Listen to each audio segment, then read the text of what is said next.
Contando os plaquês de 100 dentro de um Citroën. Aí nós convida porque sabe que elas vêm. Contando os plaquês de 100 dentro de um Citroën. Aí nós convida porque sabe que Quando falar que eu vou, vou. Quando falar que eu vou, vou. Levou só a bola, chuto. Vai, Bruno! É isso aí, estamos começando o Piloto Central da forma mais insana que você pode imaginar e com um convidado especial. E agora, como nunca, estamos com vídeo, ou seja, em outra dimensão, não só na dimensão audível, mas na dimensão visível. É isso aí, galera. E é com MC Guimê falando sobre a plaquinha de 100, que ele já me ligou aqui falando que tá preocupado, porque ele vai ter que fazer a plaquinha de 100 2.0 falando da plaquinha de 200. Agora vai ser contando as plaquinhas de 200 dentro de um Corsinha. Não vai ser mais um Citroën. Ele já falou aqui comigo que Corsinha é o que tá no hype, meu amigo. E é isso aí. Começando pelo Central. Eu não vou chamar os nomes, porque vai ficar muito estranho eu falando eu sou o Bruno Moreira e começando tudo isso. Então fica aí com vocês o Silas. Eu sou Silas Lima! E eu sou o Bruno Moreira. Eu sou o Vitor Hugo. E temos hoje um convidado especialíssimo. Se apresente para o nosso querido público. Eu sou o Ítalo Almeida. Eita, Ítalo Almeida, já irá se apresentar. Ítalo Almeida, convidado especial. E olha que se eu falar assim, ó, repare bem, ele vai ficar feliz. Então se eu falar um repare bem, seu neoprotoliberalzinho de merda, o Lula tá preso, babaca. Ele vai ficar feliz pra caramba, ele gosta muito do Ciro. E a gente já vai conversar sobre isso. Eu quero, antes de tudo, mandar um abraço mega especial e ler, né, aqui um ouvinte que mandou um recado pra gente semana passada a respeito daquele programa que a gente falou sobre o dia do rock, sabe, o Bruno e Vitor, que a gente veio todo aqui de preto, a gente ouviu um heavy metal o tempo inteiro, fizemos um programa com a guitarra na mão. Foi um programa especialíssimo, você não tem noção. E é o Leonardo, o Léo, gente boa pra caramba, e ele mandou aqui, cara, eu sei que eu tô atrasado, porque o programa faz 2 semanas, eu tô abrindo aspas, ele falou, mas eu queria indicar alguns projetos musicais de metal para vocês ouvirem depois. Tem um disco que eu considero o melhor, que vale a pena pesquisar mais, que é o do Anastasia, que é o The Fly Opera. Ele também indicou o Iron e o Timo Talks Avalon. Não sei se vocês conhecem algumas coisas disso. Ele falou ainda que o Alice Cooper fez uma participação especial no Avantasia, num CD do Avantasia, e vale a pena conferir, e agradeceu pelos episódios e que ele é um ouvinte assíduo. Então, Leonardo, um abraço pra você. Ele de fato é um ouvinte assíduo. Se a gente não posta o programa na sexta, ele já me manda mensagem no sábado. Cadê o programa? Porque ele ouve sábado de manhã. Então a gente tem que terminar rápido, porque ele vai ouvir já, gente. Ele vai brigar comigo. Então vamos rápido, por favor. Uhum. E vamos lá, pelo amor de Deus. E Ítalo, eu sei que você quer mandar um abraço pra alguém. É o seu momento, cara. Brilha muito aí. Manda um abraço pra alguém, por favor. Tá bom. Vou mandar um abraço aí pro Hayek, lá do Espírito Santo. Ele vai ouvir esse Grande Hayek. podcast. Hayek. Ó, aqui, ó. Ah, moleque, ó. E foi, Bruno? Não, tô mandando um abração pra ele também. Grande Hayek aí, ó. Hayek, qual que é o sobrenome dele? Ross. Hayek Ross. Como que ele chama? Hayek Ross. Saúde. Ficou aí, ó. O Bruno é o boomer mesmo, Vitor. O Bruno é o boomer mesmo, cara. Cara, é simpaticão, né? Simpaticão.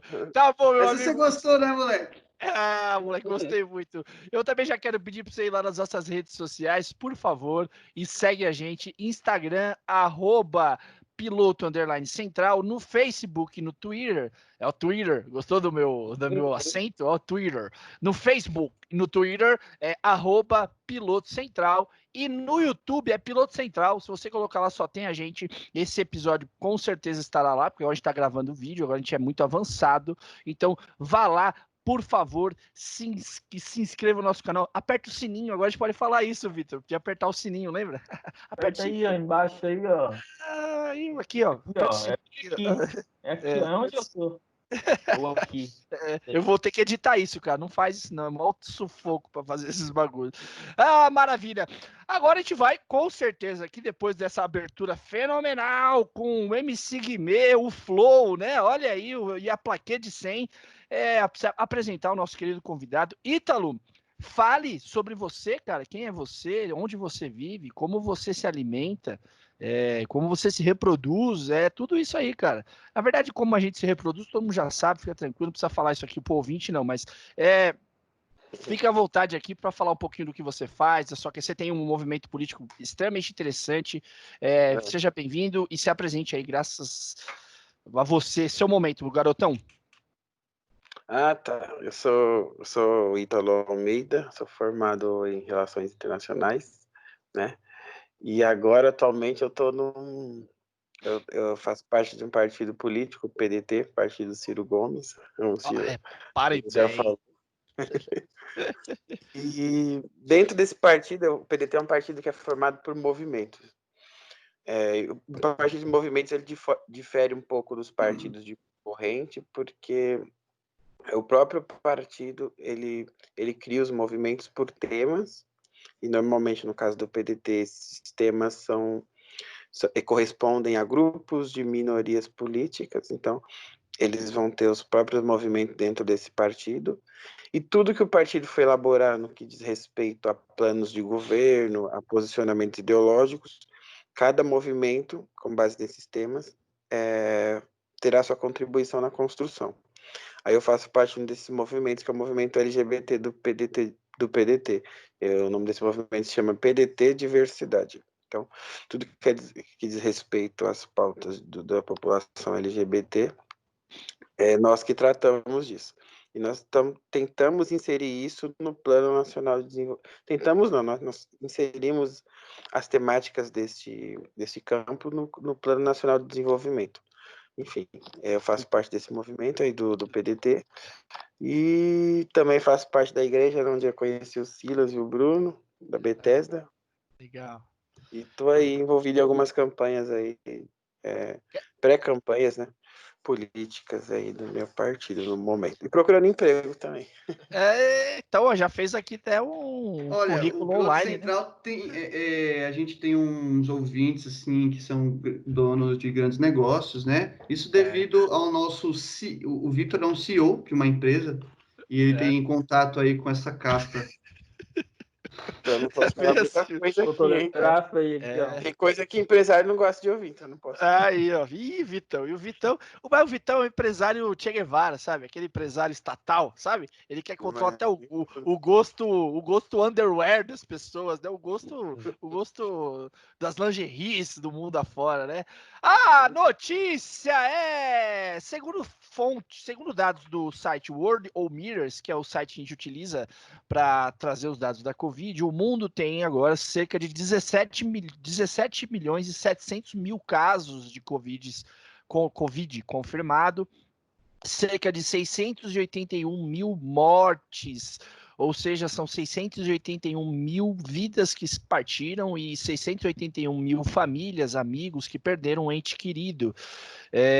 São mais de 11 milhões de recuperados e os números mais alarmantes ainda continuam sendo os Estados Unidos. Os Estados Unidos é um dado extremamente interessante esse dado, porque os Estados Unidos há muito tempo está num platô muito alto, ou seja, os Estados Unidos não lidou absolutamente nada bem com essa situação, voltou a ter diárias de mais de 70 mil casos e mais de 1.000 mortes há muito tempo, e os Estados Unidos em pleno movimento pré-eletivo, né, até o fim do ano ocorre a eleição para a presidência do país, tem passado por uma crise sanitária gravíssima. O Brasil também vai na mesma toada há muito tempo, com um platô alto, né, com um número de mortes diários passando dos 1.000 casos, das 1.000 mortes, né, mais de 50 mil casos diários, é um número extremamente preocupante.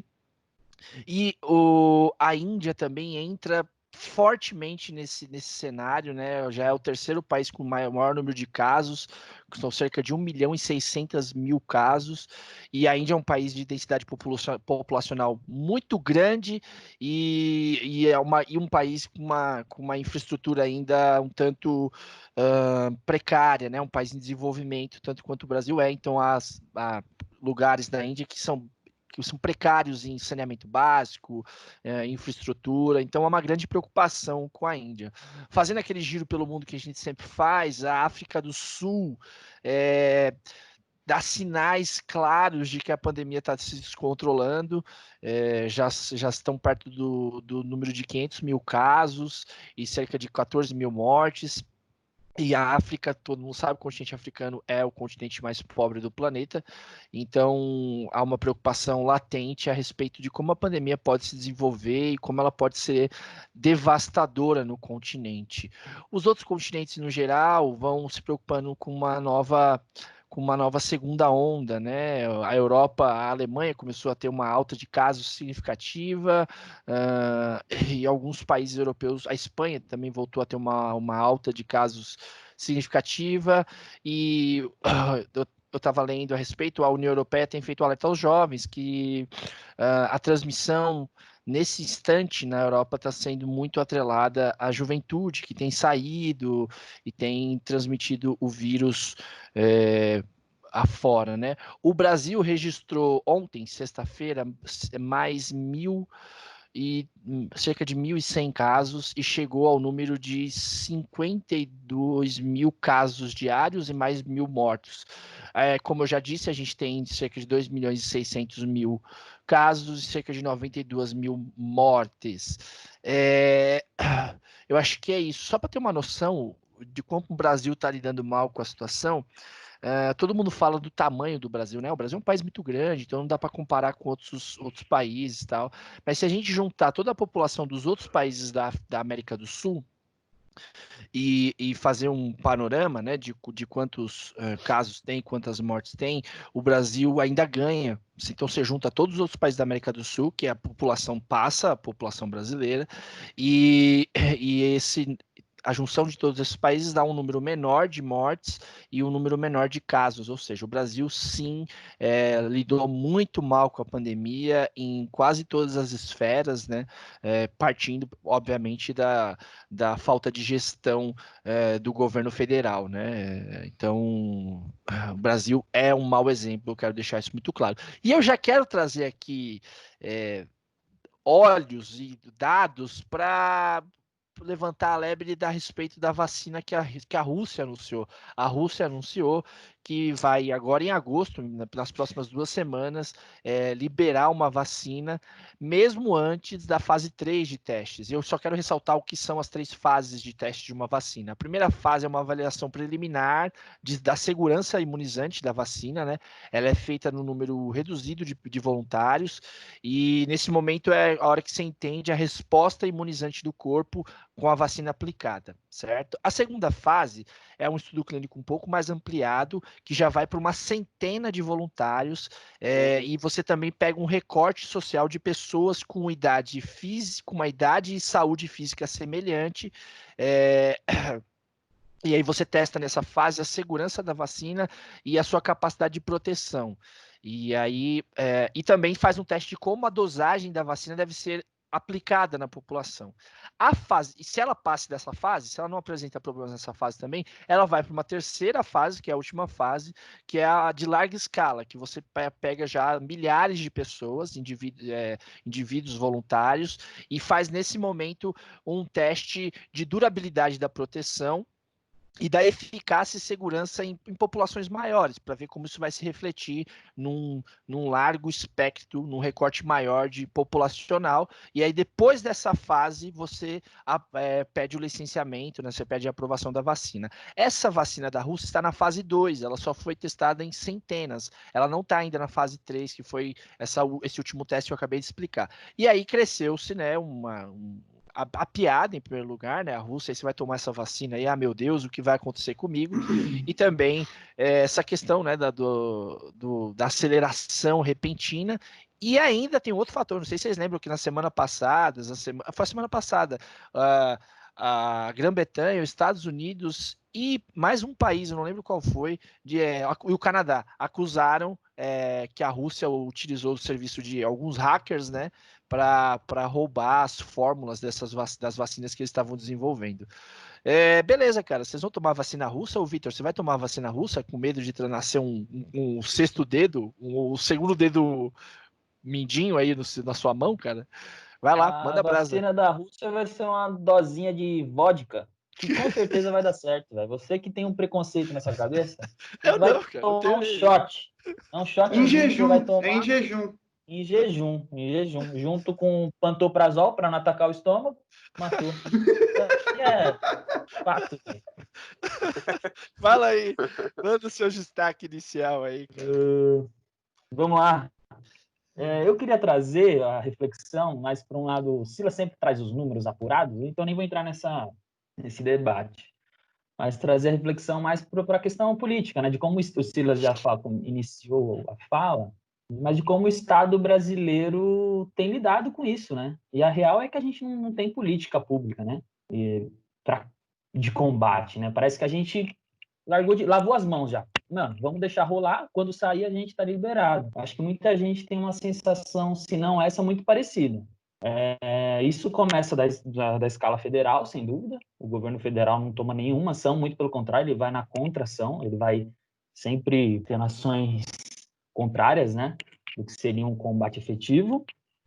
E a gente tinha, pelo menos no começo, no meio da pandemia, uma existência estadual das prefeituras, até porque a gente não tem centralismo político, a gente não tem uma unidade federal que decide e consegue unir a nação para tomar medidas efetivas contra uma questão que é física, né? Você tem que fechar as fronteiras, você tem que limitar o acesso das pessoas, enfim, é uma questão física, você pode falar que é autoritário ou não, mas seria uma medida que outros países tomaram que seriam efetivas, né?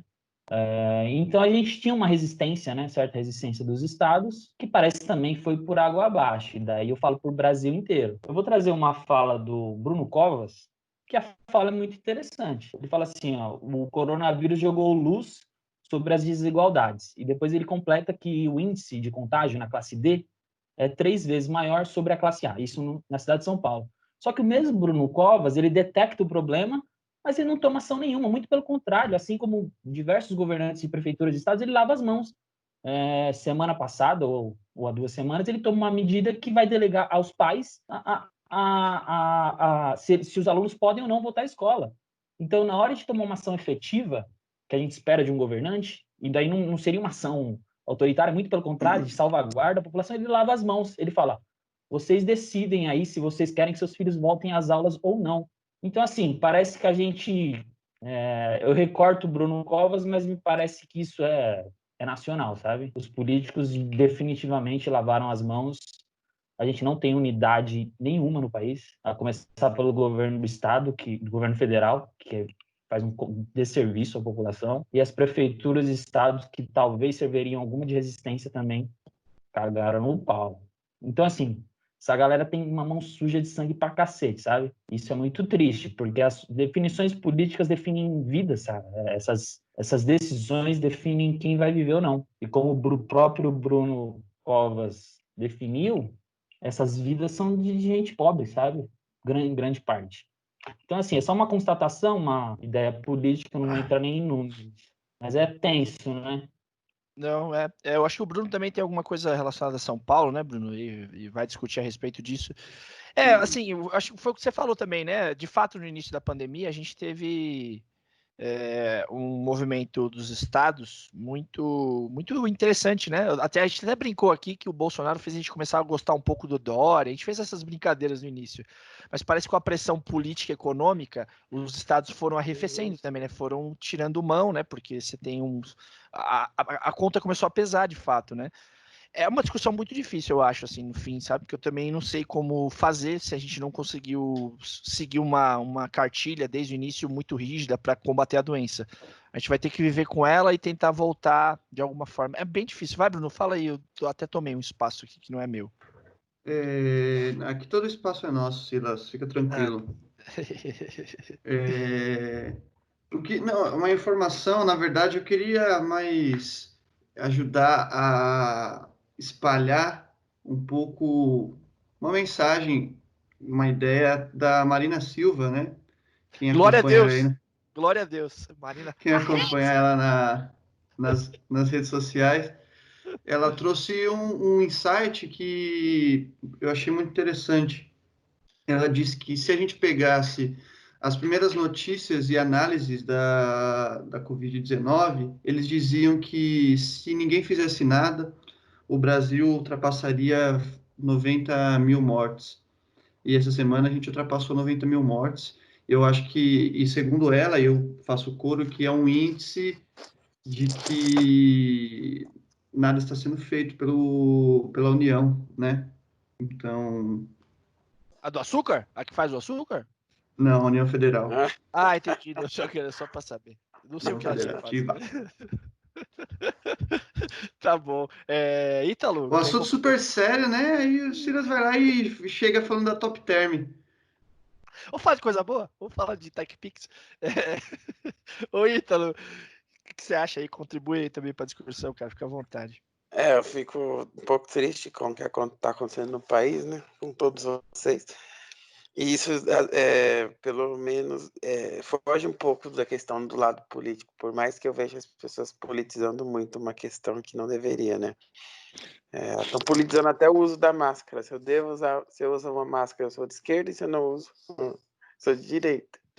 Isso é um pouco irracional, né? Então, mas eu fico muito triste porque essa semana o estado de São Paulo ultrapassou Nova York e é o estado com o maior número de infectados no mundo. Isso é muito triste. E eu lembro que no começo disso tudo, não eu, mas eu via muitas pessoas aplaudindo o governador Dória, porque ele estava indo na contramão do que o Bolsonaro estava fazendo, mas ele foi tomando medidas muito calmas, pelo que ele já sabia que estava vindo, né? Quando chegou aqui no Brasil, lá na Itália já estava no auge de tudo isso. E o Dória começou aquela coisa bem lenta, vai fechando aos poucos, e estava na cara que isso não ia dar no que deu. E no auge, ele vai lá e começa a flexibilizar, e ele utiliza o mesmo argumento que o Bolsonaro tinha utilizado no começo disso tudo, que foi que devemos preservar os empregos, porque senão as pessoas vão morrer de fome. Enfim, tudo é levado para a politização da coisa. No começo ele foi totalmente contra e ficava dando aquelas declarações, porque ele queria jogar para a plateia, né? Ele queria toda hora se mostrar contra o Bolsonaro, porque ali também o Bolsonaro já estava começando a cair a popularidade, enfim. É muito triste o que está acontecendo com a gente, e sei lá o que vai acontecer daqui para frente. Deixa eu É uma só discussão falar boa. uma coisa Pode rapidão. falar. Fala aí. O Ítalo falou da politização, mas o Ítalo, você vê um cara sem da utilização da máscara, você vê um cara sem máscara, você sabe que ele é bolsominion, né? Todo mundo sabe que o cara sem máscara do mercado é bolsominion. Não vamos polarizar, mas a gente sabe que ele é. No fundo, a gente sabe. É que eu acho, a minha opinião, tem o bolsominion, que é aquela pessoa convicta, que realmente compactua com os ideais do Bolsonaro, é o fascista. E tem aquela pessoa que votou no Bolsonaro, né, que também muitas vezes não utiliza máscara, mas que é uma pessoa ignorante, não tem aquele sentimento coletivo, da coletividade. Enfim, é uma pessoa que eu acho que ainda é moldável, né?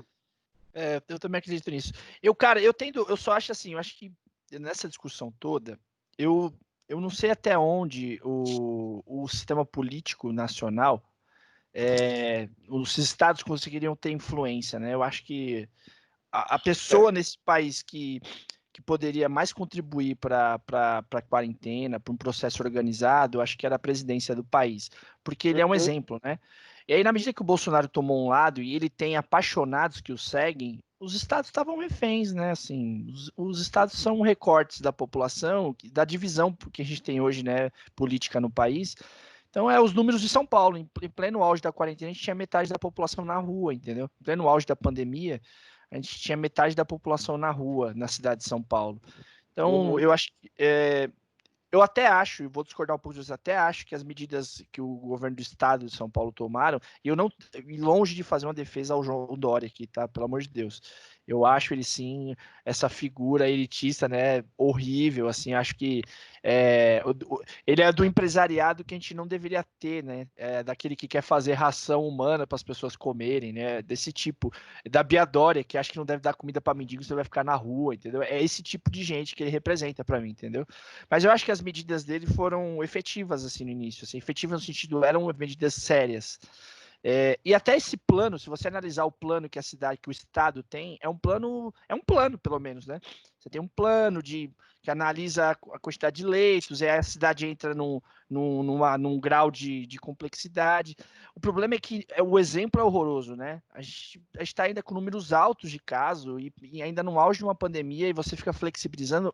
Essa flexibilização é o que mais me incomoda mesmo, porque mas, cara, já são 5 meses e a gente não conseguiu fazer isso lá no início. A gente vai conviver com isso porque a nossa população, além do corpo político, a nossa população também é uma população desinformada, que não acredita na ciência, que acredita que a Terra é plana.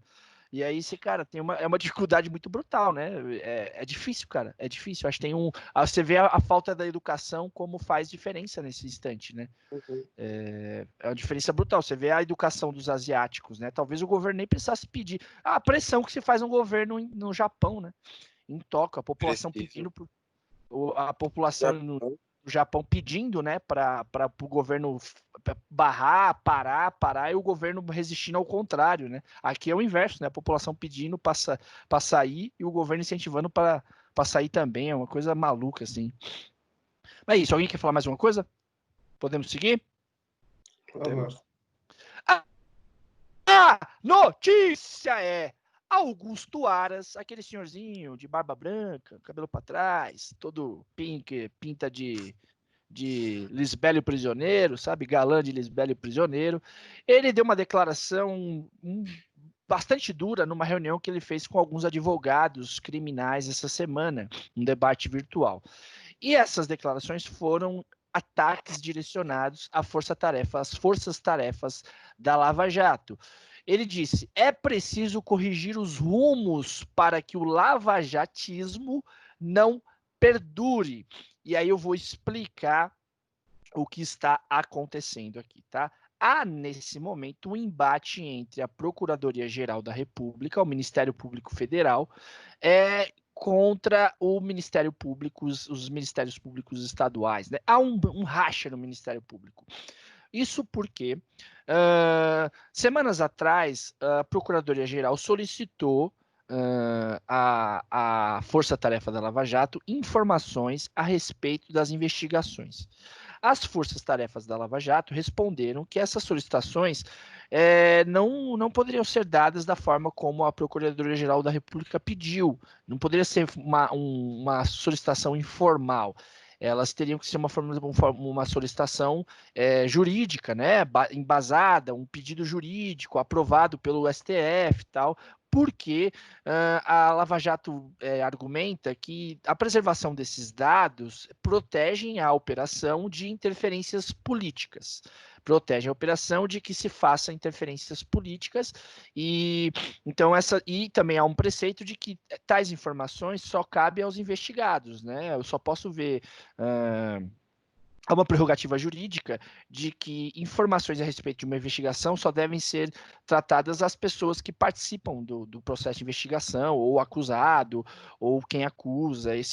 Isso é uma prerrogativa jurídica. Isso caiu na mão do STF, e o presidente do STF, porque a Lava Jato não liberou as informações para a Procuradoria-Geral, então a Procuradoria-Geral pediu um parecer da Lava Jato, e, enquanto isso, a Força Tarefa pediu uma recomendação da Corregedoria, que é o órgão que fiscaliza o Ministério Público.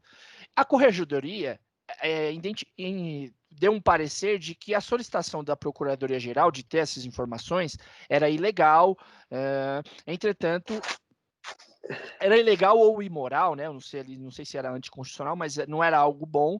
Entretanto, o ministro do STF, o Dias Toffoli, solicitou, definiu que a Lava Jato deveria repassar as informações para a Procuradoria-Geral. Ele diz, vou abrir aspas aqui, ele diz, reafirmo, portanto, que à luz do exposto, né, do que foi exposto, que os reclamados incorreram, né, que os procuradores solicitaram, neste primeiro exame, em evidente transgressão ao princípio constitucional da unidade do Ministério Público. Vou traduzir o que ele quis dizer.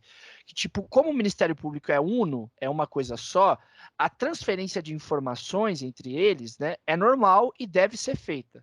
Ok, essa foi a definição. Essa guerra continuou porque a Lava Jato acusa o Augusto Aras de interferência política, de querer saber dessas informações porque ele quer fazer uma interferência política, proteger alguém de alguma forma, enquanto Augusto Aras diz que ele só quer coordenar porque é a função do Ministério Público Federal coordenar as ações, inclusive da Lava Jato, as ações do Ministério Público, inclusive da Lava Jato. Beleza, eu acho que aqui está um panorama inicial para a discussão, tá?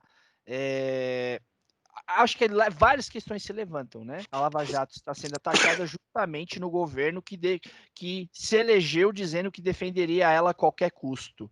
E não é isso que está acontecendo. Ao mesmo passo que nos últimos anos a gente conseguiu ver que a Lava Jato é uma força-tarefa que trouxe ganhos ao Brasil. Prendeu muita gente que a gente jamais imaginaria ver presa, retornou aos cofres públicos muito dinheiro.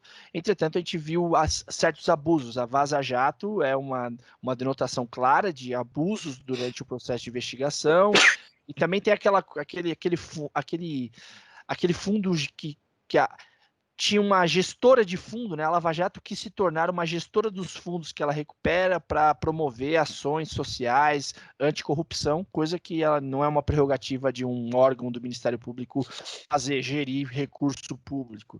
Então, a Lava Jato virou algo muito, muito controverso no país, e a gente tem, inclusive, no nosso cast hoje, gente que acha que a Lava Jato é boa, acha que a Lava Jato é ruim, gente que não acha nada, e aí eu vou começar a discussão. Quem quer começar essa discussão, que é boa demais, deixa eu escolher um papá. Ítalo, começa com você, porque você é o cara aqui, é o convidado, e tá lascado, vai falar. O que você acha da Lava Jato? O que você quer trazer dessa história? Qual a sua visão a respeito disso? Inicia a discussão aí, fica à vontade. Bom, eu acredito que quando você falou muito bem aí sobre a questão do Brasil não ter um país onde as pessoas não têm muita educação, isso é por conta, é uma culpa dos nossos governos, especialmente depois da ditadura. Tem um problema que o pensamento das pessoas, me parece, é uma impressão minha, que foi substituído muito pelo pensamento moralista das coisas, né? Eu preciso me reformar moralmente para que eu mude, minha família mude e minha sociedade mude. E a Lava Jato me parece que encontrou aí um campo fértil nessa mentalidade. Porque a todo momento, a todo caso, a toda denúncia de corrupção, era jogado para a mídia esse sensacionalismo que os depoimentos, especialmente as delações premiadas, causavam. E as pessoas meio que era sempre a intenção da Lava Jato era para jogar para o público, para agradar uma certa plateia. E isso, a meu ver, causou muitos danos na política brasileira, porque isso fez brotar surgir algumas pessoas que se aproveitassem disso. Uma delas foi o Bolsonaro, a pessoa que fica jogando muito com moral, com os bons costumes, blá, blá, blá, blá, blá, blá. E tem uma outra coisa também que foi os danos que a Lava Jato causou na economia também. Só a corrupção, só combater a corrupção, você não vai melhorar a economia. A Lava Jato devolveu mais ou menos, se eu não me engano, foi 4 bilhões de reais dos cofres públicos. Mas só o Odebrecht perdeu mais de 60, entendeu? Por conta das operações da Lava Jato. E perdeu, em 4 anos, 80% dos quadros de funcionários dela. E aí? Então, essa problematização que eu queria trazer, né? E fora que há algumas coisas que abrem margem para a gente fazer várias conjecturas, que quando os leilões da exploração do pré-sal começaram a surgir lá em 2013, foi justamente um ano depois, em 2014, que começou a Lava Jato, né? Eu vejo muita gente, especialmente, eu não quero falar muito sobre isso, não pode entrar no campo da conspiração, mas foi aí que começaram a surgir, começou a surgir a Lava Jato, né, em 2014, e afetou diretamente essas empresas que estavam, de certa forma, envolvidas ali com a Petrobras. Bruno, pode falar, pode já interromper. Eu não Não, eu queria queria falar. continuar essa discussão do Ítalo sobre trazendo um pouco o conceito de justiça, né? Porque ele falou que a Lava Jato acabou derrubando algumas empresas e no final das contas a gente teve uma quantidade menor de dinheiro circulando. O Ítalo já está dando uma risadinha aí. Se prepare, agora tem a treta, hein? E eu acho que eu concordo com ele um ponto, mas eu discordo em outro. O primeiro ponto é que, é onde eu concordo. De fato, quando você foca a sua investigação em uma pessoa jurídica, você precisa mostrar e fazer a justiça, mostrar tudo que ela fez, tudo que houve de corrupção naquela instituição. No entanto, houve pessoas físicas que elas sim foram os vetores dessa corrupção, do crime. Então, a empresa que está sendo punida, ou seja, tem que devolver o dinheiro, só que foram pessoas que foram lá e pegaram e fizeram o trâmite do roubo. Agora, as pessoas que fizeram o trâmite do roubo, eu não sei dizer ao certo, mas o quanto que elas devolveram, o quanto que elas estão pagando, eu sei que algumas estão de tornozeleira eletrônica em casa de boa, e, como o Ítalo ressaltou, muitas pessoas, como a investigação atacou muito a pessoa jurídica, muitas pessoas ficaram sem emprego, e isso é ruim, não tem como discutir, né? É uma empresa muito grande, ela sustenta muitas famílias. Agora, eu acho que uma investigação dessa, trazer justiça significa a justiça está acima dessa economia, a gente não tem que pensar primeiro se fazer o certo ou errado vai causar impacto na economia ou não, porque o certo é o certo, a gente não pode viver numa sociedade que se baseia no errado, ao mesmo tempo que a empresa, se a gente vai pensar que é a empresa que tem que devolver o dinheiro, ou é a pessoa que roubou que tem que fazer isso, para não atrapalhar a vida dos outros trabalhadores que vão ser afetados, né? E aí sim a gente vai cair num cenário de injustiça, porque a gente deixa de culpar muito a pessoa física, culpa muito a pessoa jurídica e muitos trabalhadores mais simples, né, que têm uma vida e têm um poder político menor, acabam se dando mal. Então, eu acho Eu, que eu concordo que sim, a gente tem que pensar como as empresas são afetadas, porque as empresas em si, elas não se mexem, né? Quem são os vetores, quem movem essas empresas são as pessoas físicas. Ao mesmo tempo que a gente não pode deixar de falar injustiça no mais alto termo, que seria a parte que eu discordo do Ítalo, que é onde, olha, a justiça vem em primeiro lugar, né? Então, vamos pensar no impacto da economia depois, porque não dá para a gente viver numa sociedade que vive de acordo com o errado, o injusto. É roda aberta, né? Agora pode discutir, porque assim, eu também discordo do Ítalo, eu já tive essa discussão algumas vezes, né? Porque eu acho assim, que tem aquele ditado americano, né? Que é que a justiça seja feita mesmo que caia nos céus. Porque é a imagem da deusa cega, né? Se a gente valida que a justiça deve se preocupar com o impacto que ela vai causar, seja economicamente, seja socialmente, ela está justificando os fins pelos meios, né? Ela está invertendo a ordem. A justiça não tem que fazer esse olhar.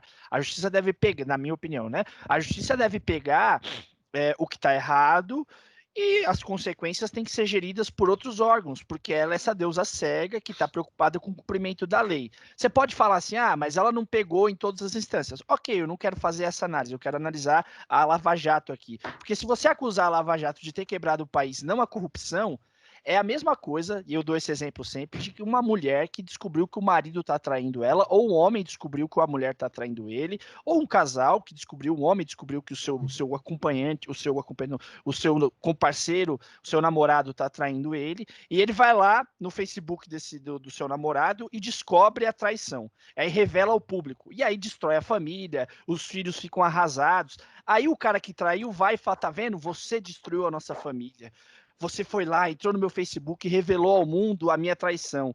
E aí você vai, cara, mas peraí, o culpado de tudo isso é você que traiu, não é quem descobriu a sua traição. O culpado dessa quebra é quem fazia processos nesse país, e aí desde lá do FHC, eu não sou inocente dizer que isso começou no Lula, desde os primórdios da Constituição, que a gente inventou um sistema corrupto de fazer negócios nesse país, de burlar licitações, de propina, e um sistema completamente nefasto. A culpa é desse processo. E a descoberta dele não pode ser culpado, porque ele precisava ser estancado. E aí, a recuperação das empresas, eu acho que está no campo do legislativo e do executivo, não no campo da justiça. A justiça não pode se preocupar com isso, entendeu? Na minha opinião. Deixa o Ítalo falar, Bruno, depois você vai, porque ele faz a tréplica dele. E Vitor, participa também. Pode ir, Ítalo. Então, eu acredito que se a gente for ficar apenas utilizando o prosseguimento da letra da lei como um conceito absoluto de justiça, a gente pode estar corroborando com a visão, a gente pode estar ignorando que a justiça muitas vezes pode cometer injustiças. Tá? Uhum. Eu acho que sim, e também a gente tem que tomar cuidado para não achar que a justiça ela não é politizada, principalmente a brasileira. Vai falar que o nosso sistema jurídico ele não é politizado? Não, ele é. Então a gente tem que ter noção disso e saber, sim, e tem que levar em conta, sim, os danos que pode causar esse seguir a lei estritamente. Vamos punir, seja lá quem for, sem ver os danos que vai causar isso, mesmo porque a justiça ela existe por um propósito, para que uma sociedade ela permaneça, para que ela viva, para que ela não morra, enfim, blá, blá, blá. Então, se ela, em certo ponto, começa a descumprir esse propósito, então ela não está sendo mais justa. É só isso que eu queria falar. Então, é só isso que eu queria falar. Mas Pode interromper, Bruno, pode falar, fique à vontade. Não vou interromper, imagina que eu vou interromper eu, Não, uma porque pessoa não fica extremamente esperando polida. eu falar não, entendeu? Já contra. Eu acho que, assim, aí eu já discordo do Ítalo. Por quê? Eu acho que o Ítalo falou uma coisa que eu acho muito problemática, que ele, abre aspas, mais ou menos, o Ítalo falou. Você tem que... A ideia de que você tem que punir seja lá quem for pode ser ruim. Então, a gente tem que pensar, né, e tal. Eu acho que não, a gente tem que poder punir seja lá quem for se a pessoa errou.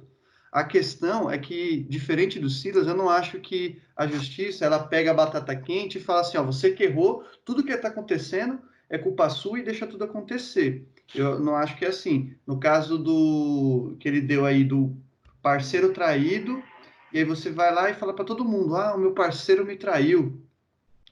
A Lua. A Lua me traiu. E todo mundo fica sabendo, os filhos da Lua ficam tristes, as pessoas, os amigos começam a excluir a Lua, aí a Lua chega e fala, aí, ó, tá vendo? Você acabou com a nossa vida, você acabou com a vida dos nossos filhos. A Lua fala pro mar, né? É um relacionamento entre a Lua e o mar. A Lua fala pro mar, tá vendo? A culpa é sua. Mas aí o mar responde, a tréplica. Lógico que não, você que traiu, tudo que está acontecendo é culpa sua. Fica uma brincadeira de jogar batata quente. Não, tá com você, tá com você, não, tá com você. Eu acho que a questão é assim, quem é que errou precisa pagar. E tem um peso, né? Você vai lá e traiu, qual que vai ser o peso disso? Você não vai trair de volta, né? Porque você não precisa errar por que igual. precisa pagar? Hã?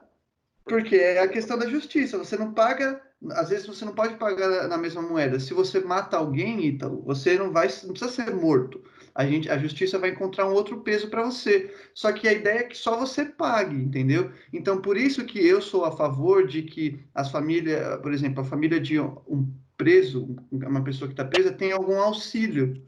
Porque não é justo que a família da pessoa pague também. Então, eu acho que, nesse caso, se a gente descobre que uma empresa foi corrupta, a justiça ela deve fazer só com que exatamente os culpados sejam punidos. E isso é um pouco difícil, às vezes, em alguns casos, é complexo, mas que seja complexo a solução também, então. Bruno, eu Concordo. eu concordo com você, mas olha o que você falou, exemplo. Você deu um exemplo muito bacana. Você fala assim, quando um preso é preso, vamos supor, quando o cara cometeu um crime e é preso, eu acho que ele deve ser punido e a família dele não deve sofrer esse impacto, certo? Quem remedia esse impacto? Quem aprova um auxílio para essa família? Eu entendi. Não é a mesma pessoa que pune.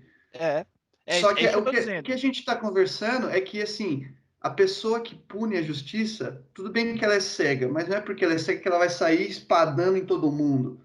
A espada dela, ela deve descer, quando ela é cega, ela não olha quem é que a espada vai descer.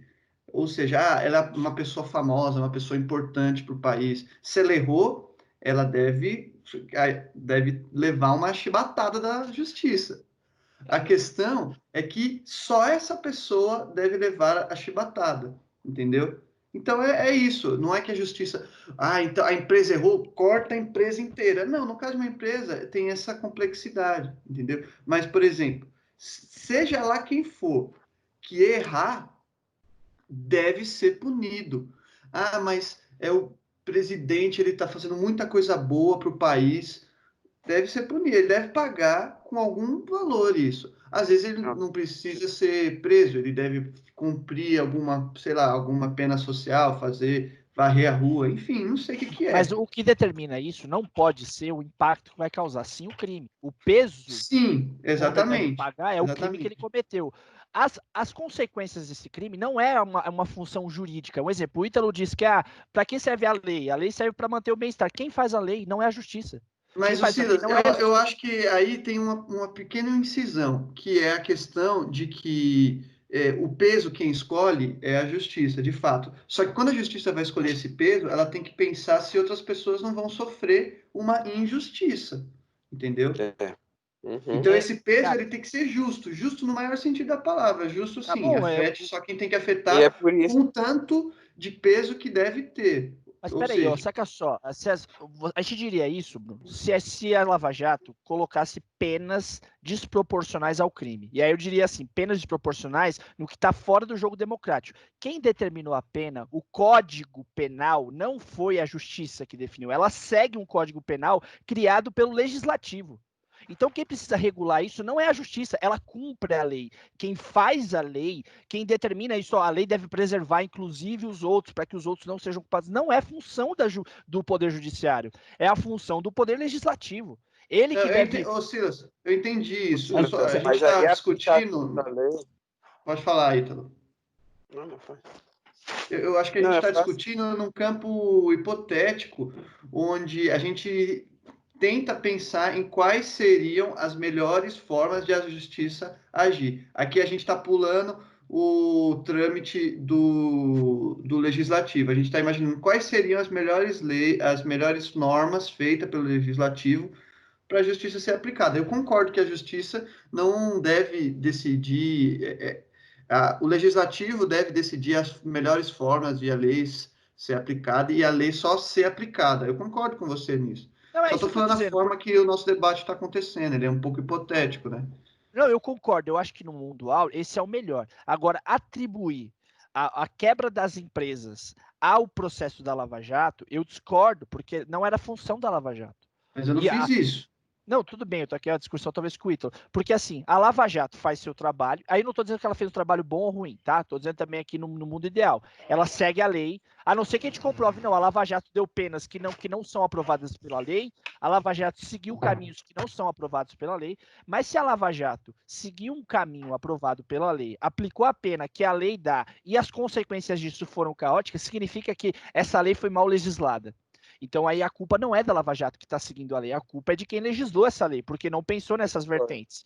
Nesse sentido. Eu só queria trazer o Vitor para a conversa depois do Ítalo, tá? Porque o Vitor não falou. Não, sim, e antes de qualquer coisa, eu acho que a lei está acima de tudo, significa que a própria Lava Jato pode ser investigada, não é porque ela prendeu pessoas grandiosas que todo o povo apoiou e que a mídia apoiou, que ela não pode ser investigada, né? Aí ela fez um trabalho hercúleo, mas isso não significa que ela está isenta da justiça. Se ela estiver errada, quebra, dissolve a Lava Jato. Fala aí, Ítalo, pode chamar o Vitor para conversa aí. Não, eu discordo disso daí, porque da parte onde você disse que a culpa é do legislativo, porque a aplicação da lei também ela tem a margem que dá vazão para interpretações, né? Quando o legislador faz uma lei, ele não vai abranger todos os casos possíveis, todas as como é que eu posso dizer, todas as conjecturas possíveis que aquela lei pode ser encaixada no crime, sei lá o que for. Então, o judiciário ainda tem a parte da interpretação. Então, não é sempre culpa do judiciário, ou do legislativo. O judiciário tem a sua culpa, sim. E Isso ele tem que analisar. Isso é verdade que o Ítalo está falando.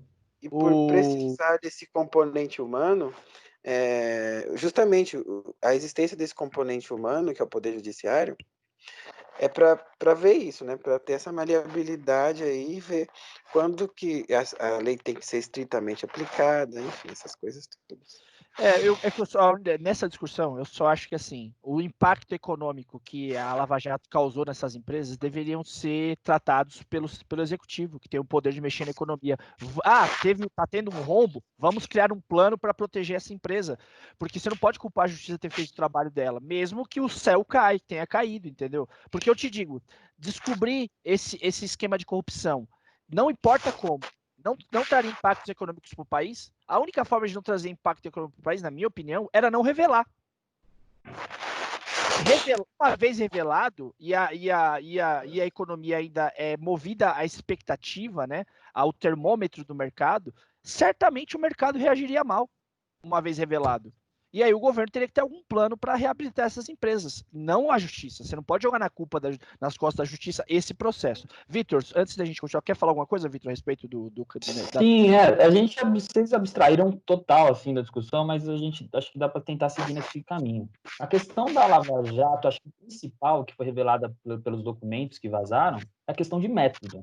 E o Ítalo, ele traz uma questão que é quase uma suposição, mas se falando de Brasil e justiça brasileira, acho que ele nunca pode ser descartada de uma interferência total política, talvez ela ser criada até justamente por isso, mas isso está no âmbito ainda da hipótese. Não me surpreende se daqui a 20 anos sair um documento da CIA e que, de fato, a Lava Jato foi uma questão meramente política para derrubar um governante ou derrubar... mas isso ainda está no âmbito da especulação. Mas não me surpreende e, para mim, não é falacioso a gente falar sobre isso, porque muita questão leva para esse sentido. A gente pode falar de que aconteceu na Lava Jato, de fato. Primeiro, vou voltar para o tema inicial, que é a questão do Aras e da PGR. Daquela que inimigo de inimigo meu é meu amigo. Nesse caso, os dois são meus inimigos. Para mim, cai os dois e pronto. A Lava Jato ela cumpriu um desserviço enquanto criar jurisprudência, metodologias aplicáveis da lei. Um juiz falar em causar melindre num aliado político, né? Então, a Vaza Jato traz tantas coisas de legalidades ao processo que a gente não está falando mais, talvez, de justiça na Lava Jato, a gente pode falar de justiçamento, que é uma questão diferente, que é você usar a lei, na verdade, fora do ambiente, o justiçamento. E a Lava Jato ela não usa a lei. Por mais que ela tenha aprendido, aí os caras falam, mas então você é a favor do senhor Odebrecht? Não, eu quero que se foda do senhor Odebrecht, tá? E todos eles. Mas a gente não pode justificar os fins pelos meios, né? Não é porque ele foi preso que ela foi feita, até porque o combate da corrupção, até onde eu sei, a corrupção não acabou. O principal juiz de primeira instância assumiu um cargo no governo que foi eleito. E a Lava Jato teve centralidade principal nessa questão da última eleição à presidência. Então, quando traz essas questões e tal, que mas isso aí é teoria da conspiração. Acho que se falando de Brasil, conhecendo o nosso histórico, talvez não se trate só disso e vale a pena a gente focar e olhar com isso com calma. Entendi. Especulativo. Especulativo. Enfim, mas é mais ou menos por esse sentido. Toda a questão que a gente falou, vocês trouxeram as instituições, o legislativo cria leis, a gente parece que é uma visão cega sobre dentro do que o legislativo faz, a justiça faz, parece que a gente está tratando que tudo é perfeito e a gente tem que seguir aquela metodologia e o que se é aplicável ali está correto, porque assim as instituições eleitas o decidiram, né? Tem muita falha na justiça brasileira, falha moral e falha escrita, tratada em lei. Então, assim, a Lava Jato, nesse sentido, ela muito mais um desserviço, porque ela cria uma jurisprudência totalmente ilegal para processos futuros. Se tem algum advogado que entende muito disso, pode falar melhor, mandar uma resposta para a gente, mas ela cria processos totalmente legais, e a gente não pode justificar isso porque um grandão foi preso e a gente acha legal que ele foi preso. Legal que ele foi preso, mas não dentro dessa metodologia ilegal.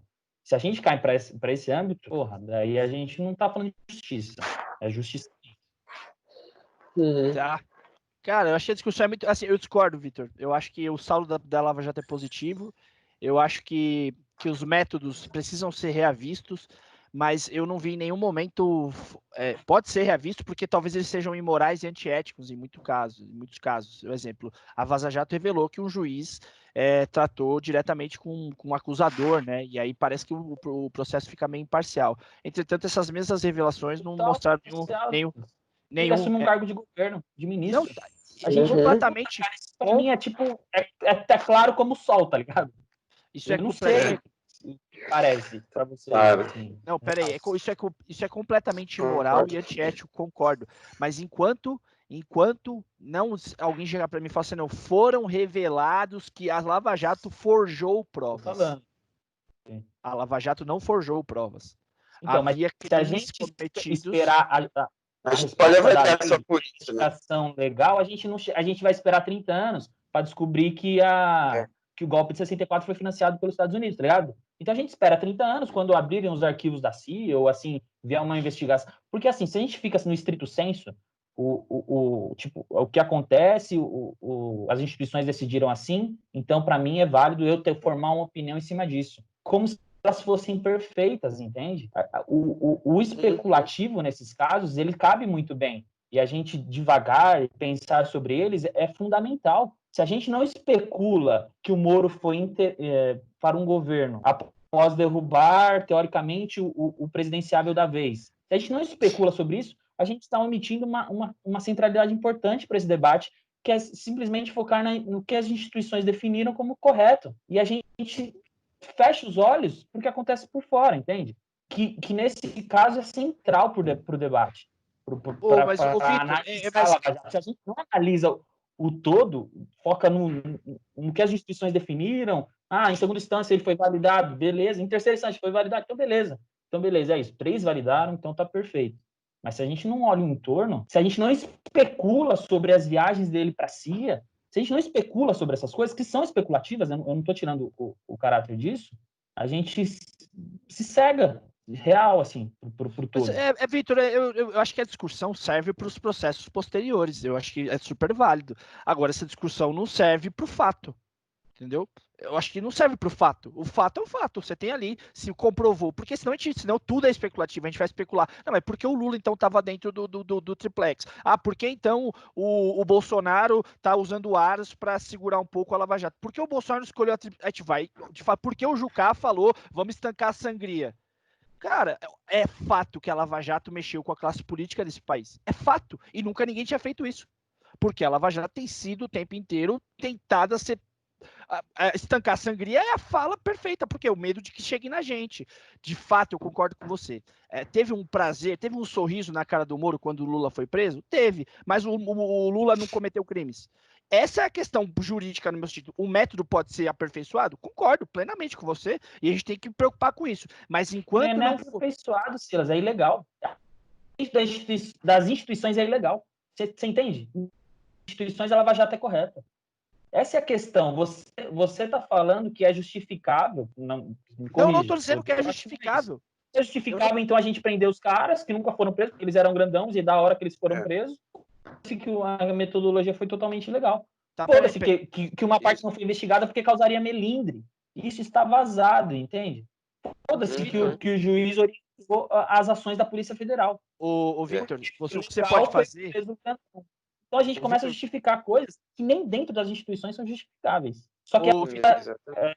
aí eu Concordo. o que o Ítalo falou, ela ganhou um caráter popular, midiático tão grande que você falar isso, pô, é você a favor do Odebrecht. Não, não é isso. A questão ô, é que eu não quero que o senhor Odebrecht peso.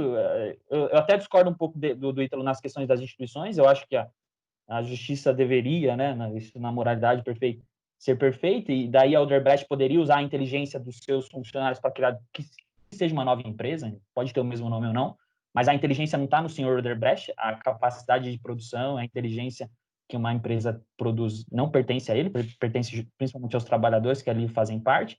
Então, acho que há mecanismos de reativar empresas desse sentido e punir quem deve ser punido, mas Só não para a deixar claro, quando eu falei, eu não defendi o senhor Odebrecht, estava falando da empresa também, tá? Deixar isso claro. Não, bem. isso. Ô, Victor, é que eu acho, eu tenho uma visão muito crua assim.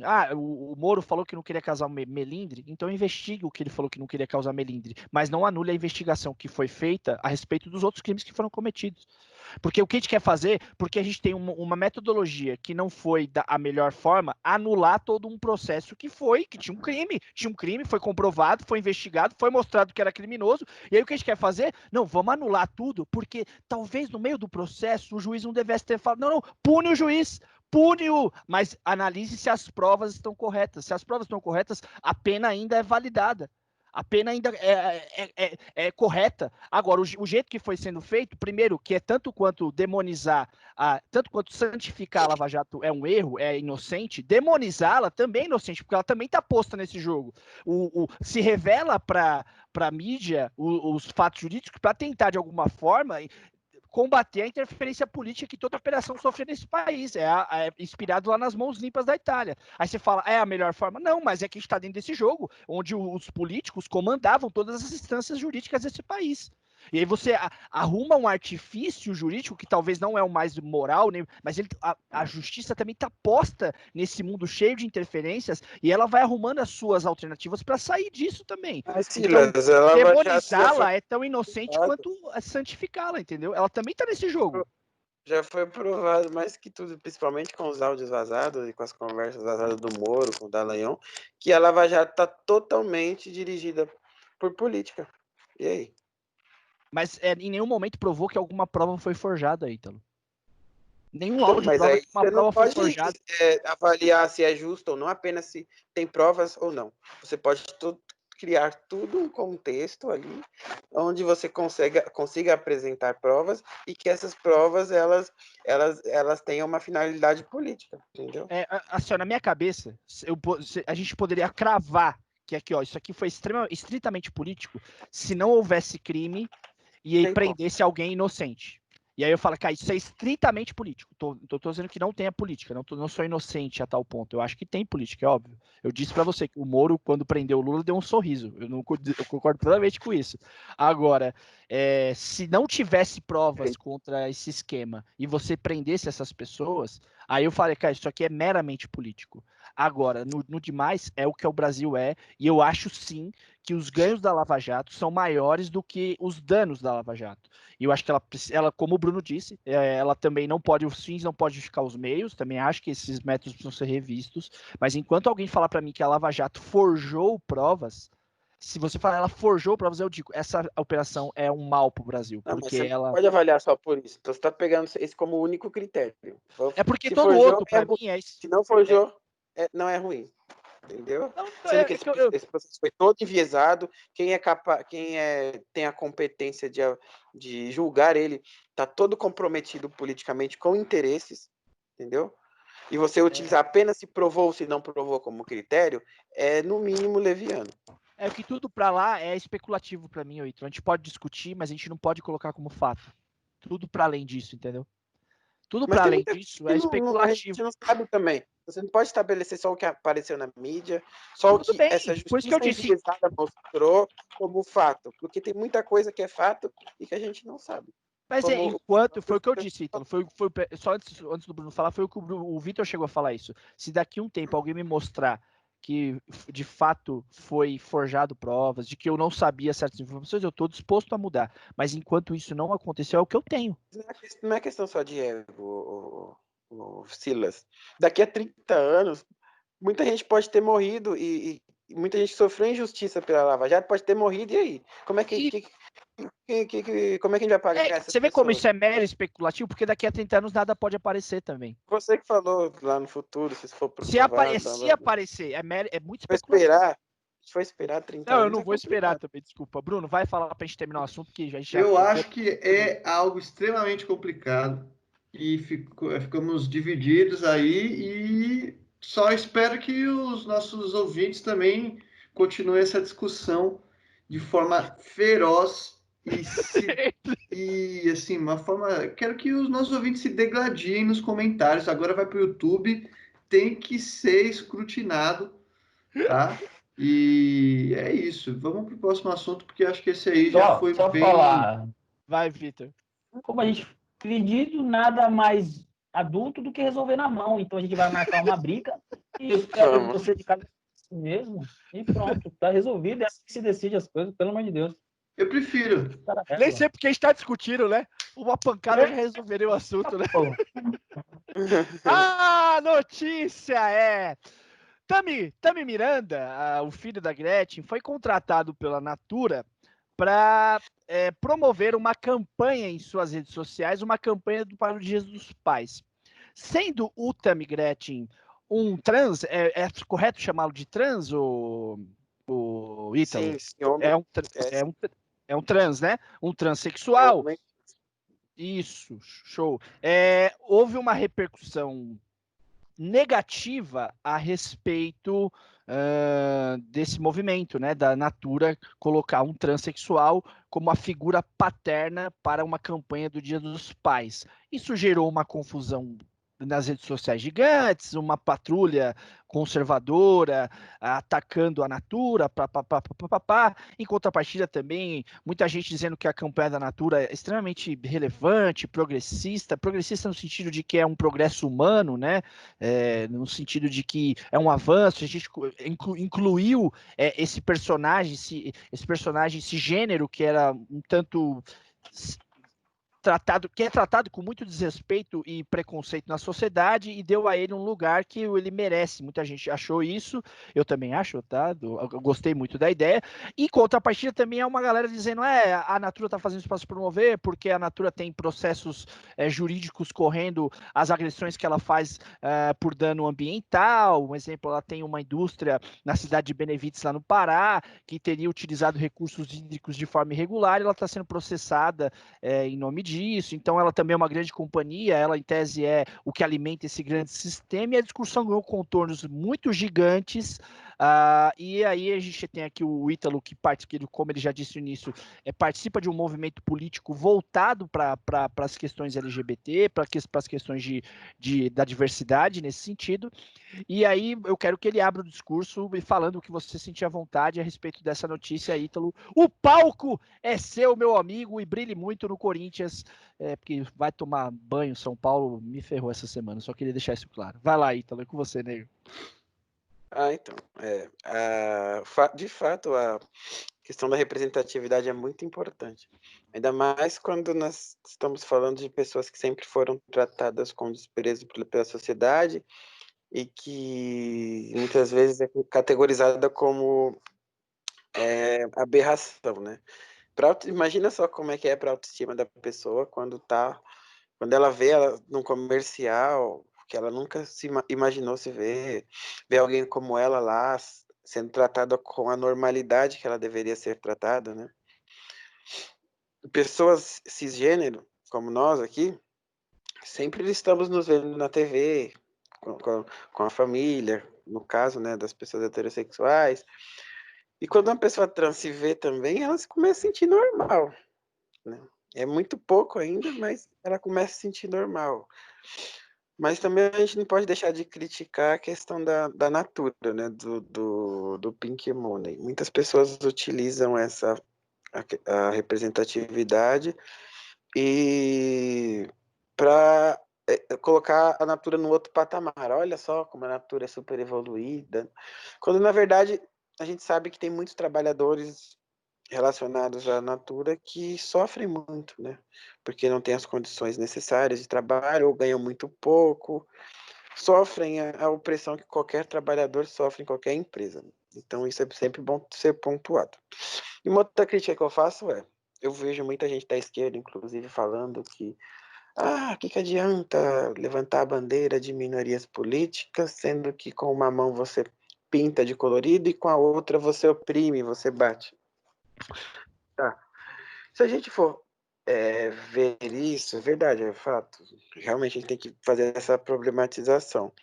Mas a gente não faz essa problematização quando a gente vê um time de futebol, por exemplo, contratar ou cogitar contratar um cara que matou a esposa e que foi preso e condenado por isso. A gente não faz essa problematização quando a gente vê, por exemplo, um programa de TV utilizar patrocínios de empresas que apoiam ou que já apoiaram, ou pessoas que já apoiaram coisas muito bárbaras na humanidade, como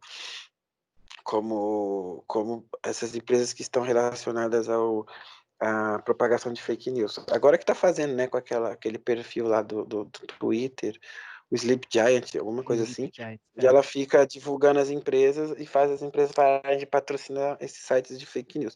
Mas a gente não faz essa problematização. A esquerda, estou criticando até a esquerda, tá? Do campo ao qual eu faço parte. A esquerda só faz a problematização quando está relacionado a algum tema da população LGBTI, ou principalmente da população LGBTI, ou eu vejo também muito na questão feminista. Né? Então esse é o ponto também.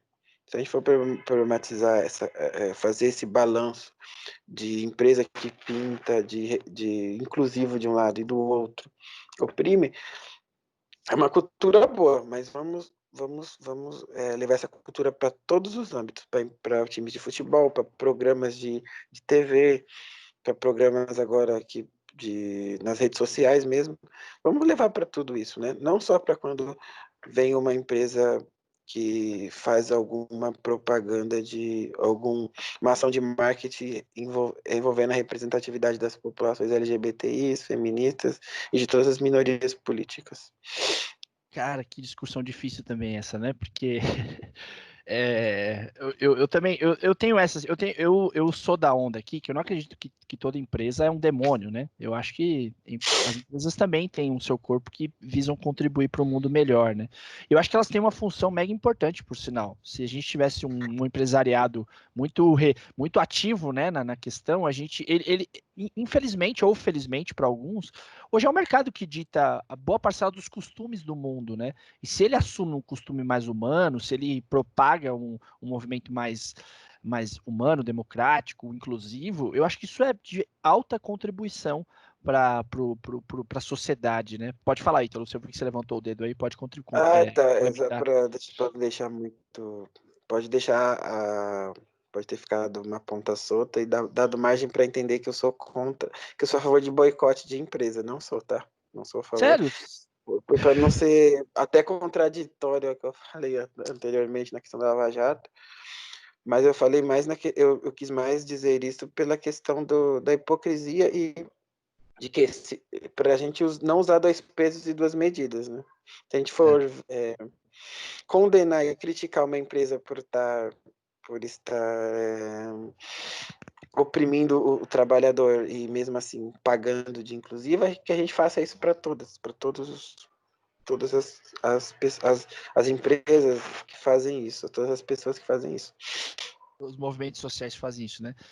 Não concordo com você. Mas eu sou a favor do boicote, viu? Acho que é a saída do consumidor. Vamos boicotar a Natura. Não vou usar mais o negócio da Natura, agora tá ferrado. E vamos cancelar a Natura. Vamos todo mundo deixar de seguir a Natura? O Piloto Central deixar de seguir a Natura também, nós aqui agora.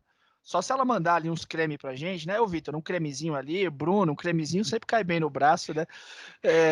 Brincadeira. Fala, Bruno, você quer falar aí? Fica à vontade. Não, eu queria aproveitar aqui que o Ítalo entende bastante sobre o assunto porque a questão do boicote que você falou, uma parcela aí das redes sociais estão boicotando a Natura, incentivando, né? Eu assisti o vídeo do Silas Malafaia, que ele fala em homossexualismo, acho que é esse o termo que ele usa. Esse é o termo que é problemático, não é? Ele fala que Problemático homossexualismo porque não é uma condição humana, né? É um estado ali da pessoa, uma prática. Ele fala que é uma prática. E acaba incentivando muita gente. E eu queria conversar sobre o símbolo que o Ítalo falou um pouco no começo, o símbolo que é chamar. Como chama a pessoa que fez a propaganda? Eu esqueci o nome. A Tami, Tami, o Tami. Tami É o Gretchen. Tami, né? É o Isso, Tami, né? Porque ele se reconhece é enquanto homem, né? isso. Isso. O símbolo que convidar ou contratar essa pessoa para fazer esse marketing, né? Que tem um símbolo que as pessoas que querem boicotar querem. Eu acho que elas distorcem esse símbolo, porque o que parece quando o Silas Malafaia quer boicotar? Ele tem medo de as pessoas assistirem ali o marketing, né, do Tammy Gretchen e pensar, vou mudar de sexo, fazer a redesignação sexual. Por que não? Acabei de assistir aqui a propaganda, Olha, isso me óbvio. parece que é isso, né? Eu acho que é a distorção. Sendo que, na verdade, essa propaganda, o símbolo que ela carrega, quando a gente vê esse tipo de marketing, é o símbolo da inclusão, das pessoas que se sentem estranhas no próprio corpo e acabam fazendo a redesignação sexual, elas se sentem marginalizadas. Quando você tem essa propaganda, você acaba incluindo esse tipo de pessoa. Não significa que todo mundo vai querer assistir isso, que assistiu isso, vai todo mundo fazer a operação de mudança de designação sexual. Né? Tem um vídeo do Porta dos Fundos que eu acho que Nossos amigos, quero mandar um abraço pro Porchat.